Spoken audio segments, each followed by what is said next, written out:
આજે આપણે શીખીશું 4 ટક્સ। તો 4 ટક્સની અંદર આપણે ટક્સ કેવી રીતે લેશું? તો સૌપ્રથમ આપણો ટક્સ લેવા માટે આપણે અહીંયાથી ચારનું મૂકીશું। આ યોગપટ્ટી લગાવવાની છે એટલે ઉપરનો ટક્સ આપણે અઢીનો મૂકીશું। ત્યારબાદ આ નિશાન પાડવા માટે આનાથી આપણે 1.5 ઇંચ ઉપર રાખી એમના સામે 2.25 ઇંચનું રાખીશું। પછી આપણો આ ખૂણો પડે છે તો ખૂણામાંથી ક્રોસમાં લેવાનું છે। તો આ ટક્સ આપણો 3.5નું હોવો જોઈએ। આપણે અહીંયાથી 2 ઇંચનું લેવું જોઈએ, નીચેથી 2 ઇંચનું લેશું। આ ટક્સ આપણે 5.5 ઇંચનું લેશું। તો આવી રીતે આપણે ટક્સના નિશાન પાડી લીધા છે। હવે આ ટક્સને આપણે કેવી રીતે લેશું? તો આ ટક્સ છે તો આ ટક્સને આપણે 1 ઇંચનો લેવાનો છે।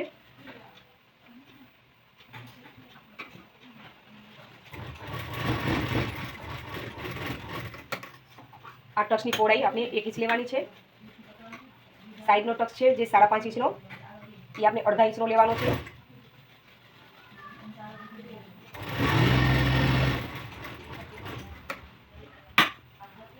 આપણો આગળનો ભાગનો ટક્સ છે એને 5 ઇંચ લેશું।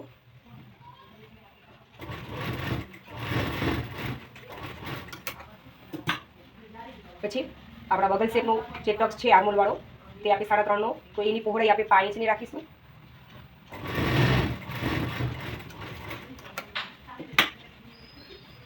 આપણા બધા ટક્સ લેવાઈને કમ્પ્લીટ થઈ ગયું છે। આપણી યોગપટ્ટી છે તો આ યોગપટ્ટીને આપણે કેવી રીતે લગાવીશું? તો યોગપટ્ટી છે તો સામા ભાગમાં ઉપરના ભાગમાં લગાવવાની છે।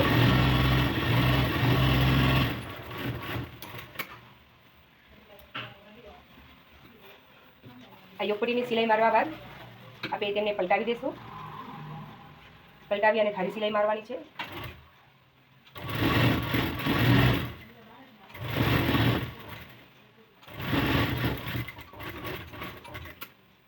આપણે સિલાઈ મારી લીધી છે। પછી આપણે જોઈ લેવાનું છે જેટલું આપણો વધારાનો ભાગ છે એમને કાપી લેવાનું છે।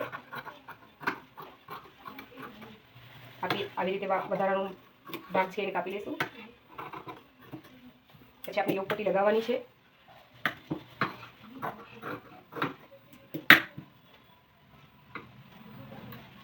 તો યાદ રાખીશું, યોગપટ્ટી સાડીનો ભાગ છે એ આપણે પ્રથમ લગાવવાનો છે। મોટો ભાગ છે તે આગળના ભાગમાં રાખીશું।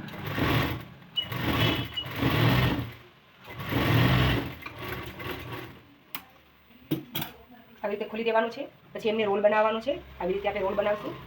જ્યાં આપણે યોગપટ્ટી લગાવી છે એ જ ભાગ આપણે અસ્તરની સાથે લગાવવાનો છે।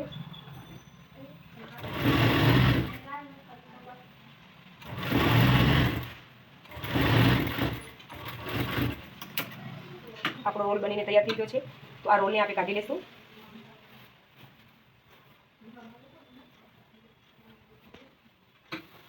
આવી રીતે આપણી યોગપટ્ટી આખી કમ્પ્લીટ થઈ જાય છે। હવે આપણે લગાવીશું કાંસપટ્ટી।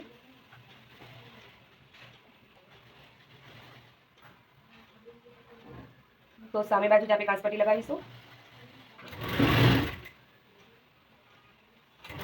ધ્યાન રાખીએ આપણી યોગપટ્ટી આવે છે ત્યાં નોર્મલ એક ચપટી લેવાની છે।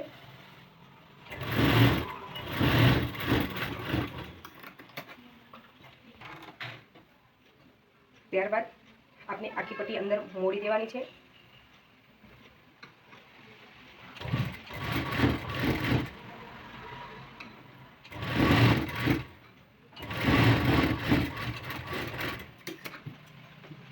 ત્યારબાદ આપણી આ પટ્ટી છે એમના ઉપર સિલાઈ મારવાની છે।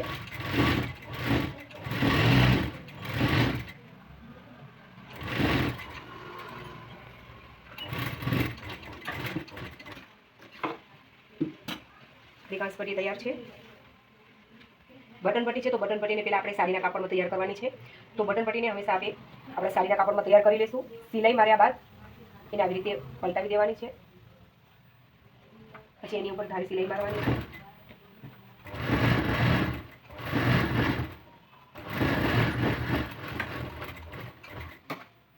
ધારી સિલાઈ મારવા બાદ આપણે આ બાજુ પર સિલાઈ મારવાની છે।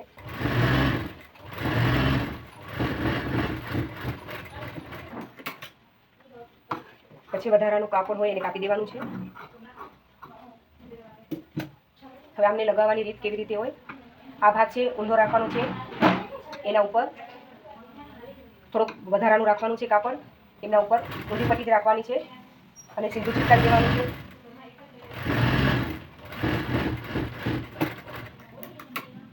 આ અસ્તરવાળું બ્લાઉઝ છે, તો આપણે અહીંયા પટ્ટી વાળવી છે તો કેવી રીતે પટ્ટી વાળીશું? અડધી પટ્ટી કરી દેવાની છે. આપણું જે કાપડ છે ત્યાંથી આપણે સિલાઈ મારવાની છે.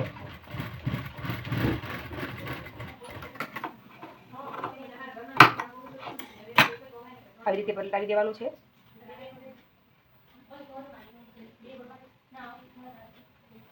જેથી આપણે વી આકાર સરસ પાડી શકીએ. હવે આપણે વી આકાર પાડવાના છે. આપણે આની સાથે જ ગાજ બનાવવાનું છે. તો ગાજ આપણે સૌથી નીચેના ભાગથી બનાવીશું. જ્યાં વી પડે છે ત્યાં એમને 2 વખત ઘૂંટવાનું છે.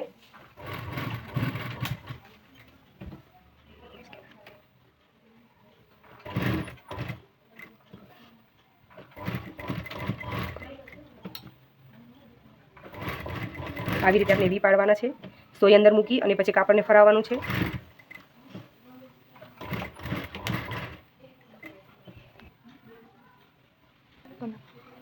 હવે આપણે પીઠ મટક્સ લેવાના છે. તો પીઠ મટક્સ કેવી રીતે લેશું? તો આપણે આપણું પીઠનું ગળું છે ત્યાં સુધી આપણે મોડવાનું છે અને આપણે કમરના 4 ભાગ કરીને રાખ્યા છે ત્યાં સુધી રાખવાનું છે અને વચમાં આવે ત્યાં આપણે નિશાન પાડવાનું છે. તો આ ટક્સ આપણો કેટલી લંબાઈ હોવી જોઈએ? તો 5.5નો ટક્સ હોવો જોઈએ અથવા 5નો ટક્સ રાખવાનું છે. તો આ ટક્સની આપણે પહોળાઈ કેટલી રાખીશું? તો 1/2 ઇંચનો ટક્સની પહોળાઈ રાખીશું.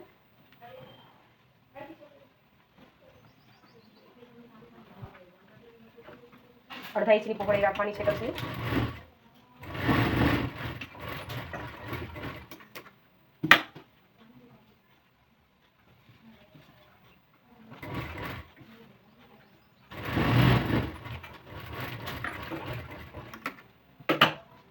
ત્યારબાદ આપણે કમરપટ્ટી લગાવવાની છે. તો કમરપટ્ટી આપણે કેવી રીતે લગાવીશું?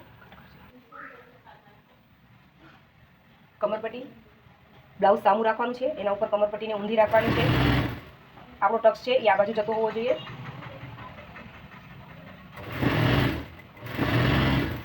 જ્યાં આપણો ટક્સ પડે છે ત્યાં આપણે એક નોર્મલ ચપટી લઈશું બંને ટક્સની બાજુમાં.